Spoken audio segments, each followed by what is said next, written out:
I still clearly remember the vague feeling of insecurity that overcame me from the very first moment, before I even had time to insert the cold metal key into the lock. The hallway leading to my newly rented apartment felt like the throat of a hibernating animal, dank, dark, and terrifyingly silent. The only light came from an old ceiling light bulb, hanging in midair. It flickered erratically, weakly, as if struggling to repel the thick darkness that was threatening to swallow it. There's something very different about the air here. It weighs heavily on my chest, making each breath a little more difficult. Even as my trembling hand reached for the tarnished brass doorknob, an instinctive voice, a primal whisper from the depths of my mind, warned me. "Stop," it said. "Come back. Run away from this place." But reason, or perhaps fatigue after a long day of moving things, won out. I dismissed the urge to panic, convincing myself that it was just normal anxiety when faced with a completely unfamiliar environment. I took a deep breath, trying to calm my racing heart, and pushed the door open and walked inside. Immediately, I realized that this apartment was even smaller than what I remembered during my brief viewing. It's like a cramped box. The single bedroom, where I would spend most of my time, had just enough room for a queen bed and a passageway so narrow that I had to lean over to squeeze through. A single window with opaque and dirty glass only allowed the weak, ghostly rays of streetlights to filter in, turning the scene outside into blurred, distorted silhouettes of neighboring buildings. There's nothing worth looking at. The walls around me looked old and tired. The light beige paint had peeled off in places, revealing the gray walls underneath, and thread-thin hairline cracks zigzagged across the surface, like a map to nowhere. The air in the room was thick with an unpleasant mixture of smells. The smell of old cigarette smoke that had penetrated deep into every grain of wood, the smell of mold from hidden corners, and somewhere faintly a sour, fishy smell that I couldn't identify. It makes the bridge of my nose sting. Every new house has its own quirks, I know that, but this apartment radiated a different energy, a stuffy, cramped, heavy feeling that wrapped around me like a damp, ill-fitting wool coat on a hot summer day. It makes me feel short of breath and restless. But the strangest and most disturbing aspect of this room, which I would soon realize was the source of all future horrors, was the wall next to the window. That wall, according to the diagram I saw, is adjacent to a small service area, a vacant space on the other side, outside the apartment. On the first night of moving in, when the first sounds began to appear, I tried to brush them away, telling myself that they were just the familiar noises of the city at night, distant car horns, people talking from the street, machines from the surrounding buildings. But there was a very unusual, very subtle vibration coming from that very corner of the room where the wall met the floor and ceiling. At first, it was just a very faint, almost imperceptible hum, like the white noise of an old electronic device working somewhere far away, or the gurgling of water in pipes hidden behind stucco. But it has a strange persistence. Whenever the room became quiet, whenever I lay still in bed, trying to fall asleep, that humming sound crept into my consciousness, like an uninvited guest, slowly taking over the auditory space. The strange thing is, when I concentrate on listening to it, my body reacts negatively. My pulse started beating faster for no reason. My breathing became rapid and shallow, as if I had just run a long distance. My chest tightened. It felt as if my body, by some primal instinct, was sensing something lurking, an invisible threat that existed just on the other side of the wall, right under the old peeling wallpaper. I tried to find reasonable explanations. Could it be an old water pipe that is leaking? A vent that's loose and vibrates in the wind? Or is the building's ancient electrical wiring having problems? But there's one thing I can't explain. If I focus very intently on that sound, ignoring all other noise, I have a strange image, a clear feeling of a slow, steady, very gentle heartbeat. It doesn't sound like machinery, doesn't sound like running water. It's like a heartbeat, a giant, slow heartbeat emanated from deep within the structure of the building. That thought was crazy, but it kept lingering in my head, sending chills down my spine. Initially, according to common sense, I placed the bed near the middle of the room, as far away from that strange corner as possible.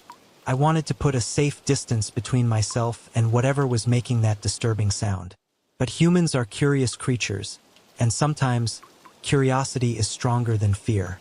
After just a few days of living with the mysterious hum and the vague feeling of unease, I could no longer bear the unknown. It gnaws at my mind day and night. What is the origin of that sound? Why does it make me feel so insecure? And then, a reckless decision popped into my head. I thought maybe if I slept right next to that wall, I could identify the source of the sound more easily. Maybe I can hear more clearly, feel more clearly. So, one evening, after struggling with the furniture in the cramped room, I pushed my bed against the wall next to the window. The head of my bed was now nestled in that suspicious corner of the room, where the humming seemed to be strongest. I'm not a particularly superstitious person, but just as I was about to climb into bed that night, a cold, tangible feeling of fear crept into every cell of my body. My hands began to tremble slightly as I pulled the blanket up. My throat was dry, and I had to swallow repeatedly to ease the discomfort. My heart was beating unusually fast, so strong that I could feel each beat pounding in my chest, in my temples, as if I had just sprinted up several flights of stairs without stopping. The atmosphere in the room seemed thick, waiting. Before long, the strange feelings began to escalate alarmingly. The first few nights of sleeping in my new position, I kept waking up at the same time, around 3 a.m. That is the hour that people often call the devil's hour, when the veil between worlds is said to be at its thinnest. Every time I wake up, I find myself drenched in cold sweat, even though the temperature in the room is completely normal. My heart beat so hard it felt like it wanted to jump out of my chest, and its beating echoed in my ears like the pounding of war drums. And then, there was another feeling, an absurd but extremely real feeling. The feeling that there was something looming at the end of the bed, right in my sight if I dared to look. With my eyes gradually getting used to the dim darkness coming in from the window, I strained my eyes to look around the small room. Nothing. There are only familiar silhouettes of furniture and empty walls. Yet every instinct in my body, every nerve cell, was screaming desperately that I was not alone. The corner of the room next to the window, where the head of the bed I was leaning against, seemed to be electrically charged. I could feel an invisible tension in the air, like the heavy stillness before a thunderstorm, or the electric charge before a lightning strike. A strange tingling sensation spread across my arms and down my spine, causing goosebumps to appear even though the room was not cold. I can't explain why, but I have a certain feeling, an iron belief that there are invisible eyes watching my every move, every breath in the darkness. During the day, things seemed to return to relative normal. The eerie humming was still there, coming from the wall like a persistent reminder, but in the sunlight it seemed less menacing. I can distract myself with work by rearranging my small pile of belongings, cleaning the tiny kitchen, or preparing for the new job I'm about to start. However, deep inside, I could not completely shake off the feeling of insecurity, the feeling of anxiously waiting for night to fall. I began to fear the moment when I had to turn off the only light in the room, afraid of having to crawl into that blanket, lying close to that mysterious corner. Every time I do that, I feel as if I'm voluntarily entering the territory of something I don't fully understand, something dangerous. Constant anxiety begins to manifest itself clearly. My fingers trembled uncontrollably when I tried to hold my cup of coffee in the morning, causing the liquid to squirm and almost spill out. I noticed dark, ugly circles forming under my eyes every time I looked in the bathroom mirror, evidence of long nights of lack of sleep and stress. I became more sensitive to every noise. The sound of the refrigerator humming, the sound of car horns blaring in the distance on the street, the sound of the floor creaking under my feet. All the normal sounds of daily life now make me jump, my heart beating wildly. In a desperate attempt to find even a little reassurance, I tried asking the building manager in a roundabout way. I tried to keep my voice as neutral as possible, asking if previous tenants in this apartment had ever complained about strange vibrations, unusual noises, especially coming from that corner of the bedroom. He, a middle-aged man with a permanent frown, just shrugged his shoulders indifferently.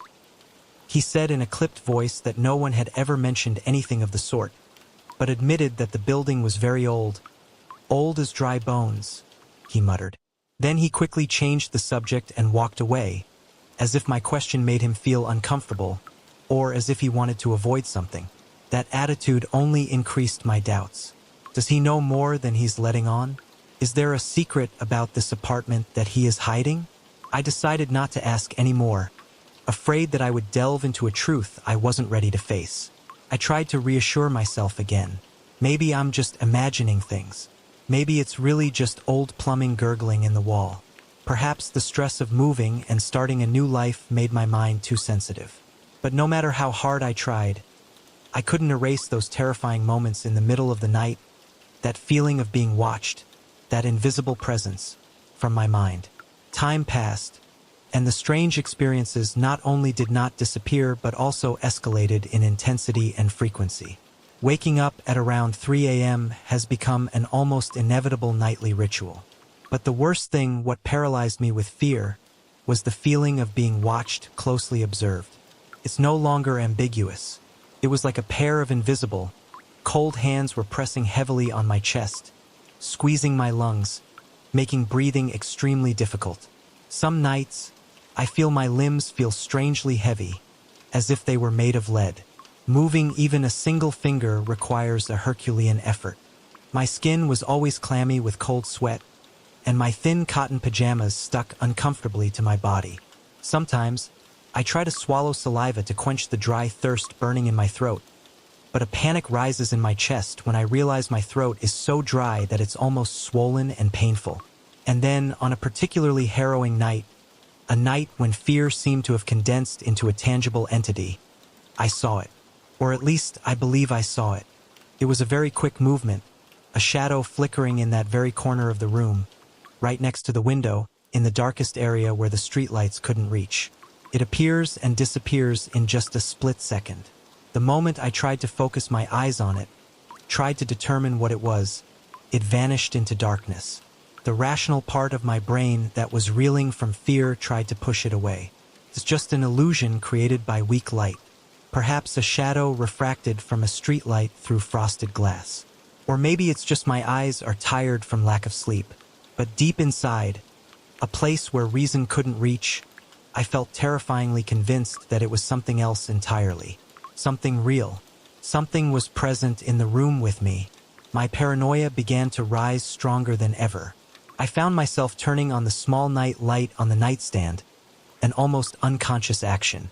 I hope that light, even a weak light, will be able to dispel illusions and invisible fears. But ironically, the yellow, flickering light from the night lamp only seemed to make the other dark areas in the room deeper and scarier. It created new, bizarre shapes on the walls and ceilings, shadows that danced and twisted like living creatures. My imagination became out of control. I stared at those constantly changing shadows, half expecting, half terrified that they would stretch out and touch me at any moment. Fear began to invade my waking hours in subtler and less perceptible ways. As I stood cooking dinner in my small kitchen, I could have sworn I felt a quick movement out of the corner of my eye, right behind me. But when I turned around, my heart racing, there was no one there. The kitchen was completely empty and silent. Or when I was taking a warm shower, I suddenly felt the temperature in the bathroom drop dramatically.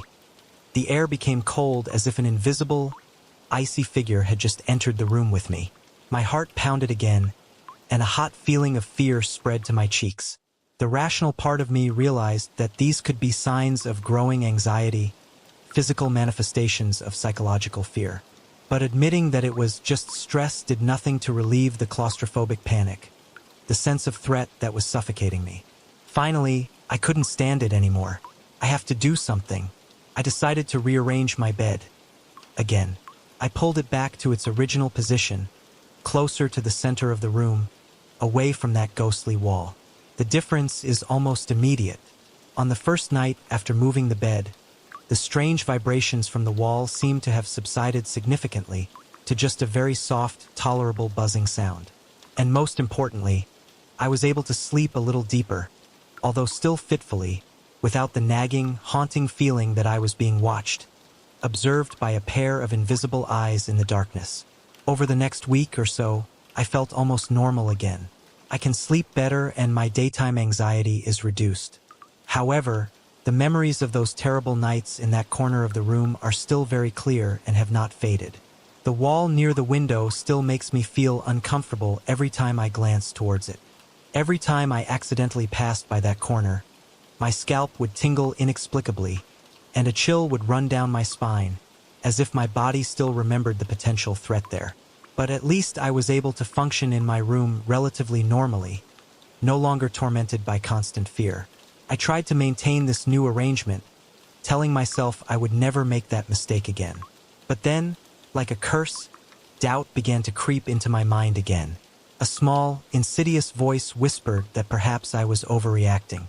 Maybe it was all just my imagination drawing it out while stressed and lacking sleep.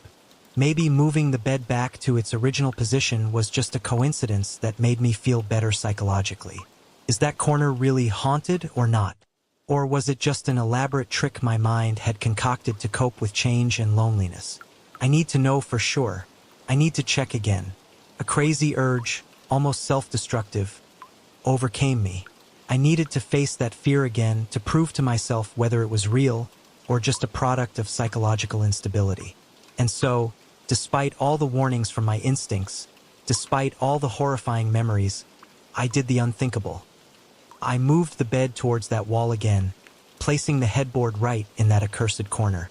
It was a reckless, crazy choice, driven by an almost pathological compulsion to confirm his fears.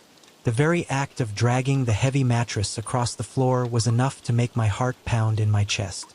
I remember laughing nervously, a dry, lost laugh that echoed in the silent room, as if trying to dispel the growing tension. My first night back at that corner was infinitely worse than anything I had ever experienced before. It's like hell on earth. I was startled awake, my whole body drenched in cold sweat. But this time it wasn't the vague feeling of a presence. This time it was a conviction, a horrifying, deepest realization that someone or something was standing right next to my bed, right next door. Bend over me, my eyes opened wide in the darkness. A choked, gasping sound burst from my throat. The room was still pitch black, with only a faint light from the street lamp shining in through the window, just enough for me to realize that, physically, no one was there. There was no figure standing next to the bed, but the entire right side of my body, the part closest to the wall, tingled intensely, numbly, as if I were actually sharing the bed with a cold, invisible presence. My breathing became difficult, intermittent, and my chest felt like it was being weighed down by an invisible rock, suffocating with extreme terror. With a superhuman effort, I reached out with a trembling hand toward the bedside lamp. My hands were shaking so much that I almost dropped the lamp from the nightstand. Finally, I turned on the switch. Yellow light suddenly filled the room, dispelling the darkness. I looked around frantically. There's nothing unusual. No footprints. No sign of people. There were no signs of an intruder. But I can swear to God that the air right in that corner, where I just felt the presence, was unusually cold. So cold that it made my breath freeze in the air, cold to the bone. That night, I couldn't sleep another second. I sat up straight on the bed, leaning against the headboard. Every nerve in my body was tense like a guitar string, on high alert. My muscles ached from tension, and my jaw stiffened from unconsciously clenching my teeth. Whenever extreme exhaustion threatened to pull me into even a fitful sleep, I would wake up with a start, my heart racing, convinced I had heard a ghostly whisper right in my ear, or felt a cold, bony hand touch my arm. These experiences are no longer simply visual or auditory. They have become tactile. I could feel the pressure change in the air around me, sense an unmistakable sense of closeness, an invasion of private space. It was as if something, some entity, was acutely aware of my presence in this room, and it was taking pleasure, even joy, in making me aware of its existence, in tormenting me with fear. The next morning, I was completely delirious from lack of sleep. My mind was spinning, and the world around me seemed blurry and unreal. The t-shirt I was wearing stuck to my back because of sweat. The apartment's characteristic stench seemed to become more pungent and unpleasant than ever, attacking my sense of smell. My mouth had a strange, metallic taste that I couldn't get rid of, no matter how thoroughly I brushed my teeth. And every sip of water I took felt thick, sticky, and did not quench the thirst in my throat. My nerves were on edge, and I could barely muster enough energy to complete the simplest tasks of the day. Later that day, I once again tried to brush off the horrifying experience, deceiving myself that it was just my mind's overreaction to an inexplicable noise coming from the wall. I have seriously considered calling an electrician or plumber to check it out, but then a part of me, a deep and fearful part, stopped me from doing it. I'm afraid they might discover something worse, more terrifying than faulty pipes or old wiring. I'm afraid to face the truth, whatever it is. That night, when darkness once again quietly enveloped the small apartment, I sat down on the edge of the bed, facing the window, facing the haunted corner. This time, I didn't try to ignore it. I actively listened, attentively listening to the vibrations coming from the wall. It was a low, steady, continuous beating, echoing in the silence of the room like a giant, mysterious heartbeat. A strange trance began to envelop me.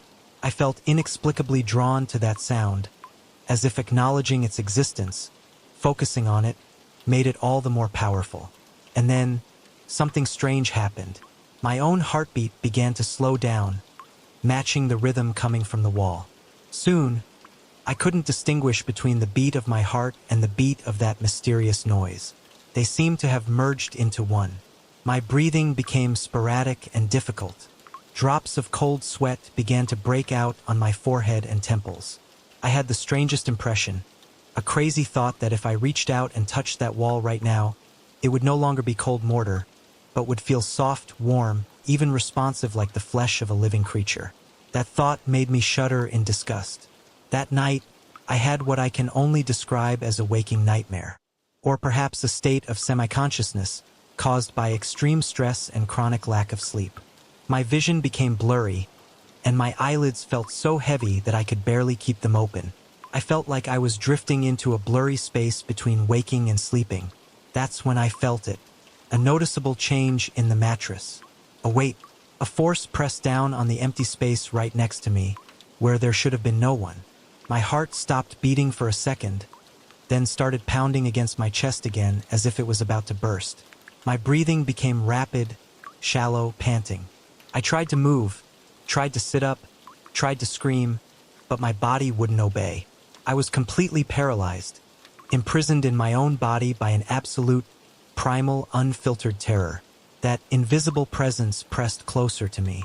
I could feel the coldness radiating from it, an unusual coldness, not like the coldness of the weather, but a bone-chilling coldness, making every hair on my arms and the back of my neck stand up.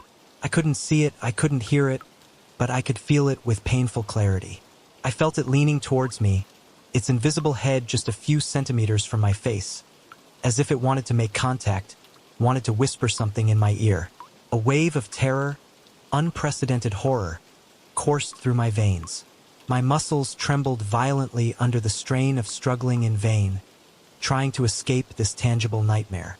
I wanted to jump up, wanted to scream loudly, wanted to do anything to break this moment of breathtaking horror, but I was still as stiff as a statue, helpless and hopeless. Finally, I don't know how long it took, that heavy and cold feeling gradually eased, disappearing like smoke. Immediately, I jumped up, fully awake, staggered upright and almost fell out of bed. The ensuing adrenaline shock made my whole body tremble uncontrollably. My limbs tingled like thousands of needles were prickling. I quickly turned on the light. The room was bright again, and there was still nothing unusual. There was only one corner of the room that was empty and silent. Yet, when I tremblingly reached out to touch the bed sheet next to me, where I felt the weight just now, it was unusually cold, cold as ice. My teeth were chattering even though sweat was still flowing down my temples. A wave of intense nausea churned in my stomach, and I staggered to the bathroom, nearly exhausted with fear and fatigue. That was the final straw. I realized that I couldn't continue living like this anymore. I need to regain control. If I don't, this apartment or whatever resides in it will slowly and completely destroy me, both physically and mentally. Without thinking for another second, Even though my body was still shaking and exhausted, I began to drag the bed back to the middle of the room, back to its safe position. Every time the metal bed frame rubbed against the floor, making a sharp squeaking sound, I would jump, my heart pounding, as if I was expecting something hideous to jump out from that corner and drag me into the darkness. When I finally finished my work, my arms felt as weak as noodles, and my heart was still pounding violently in my chest. But along with that came a feeling of relief, a small, fragile victory over whatever dark force was lurking in that corner of the room.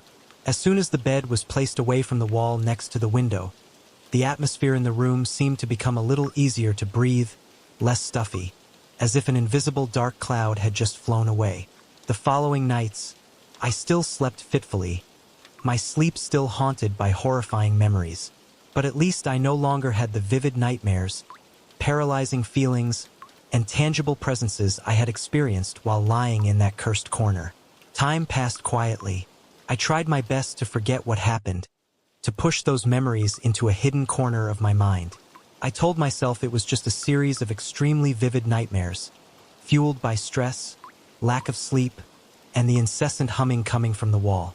The rational part of me tried to cling to that explanation like a lifeline, but a deeper part, a more instinctive part, always suspected that something completely different, something supernatural and sinister, really existed in this apartment.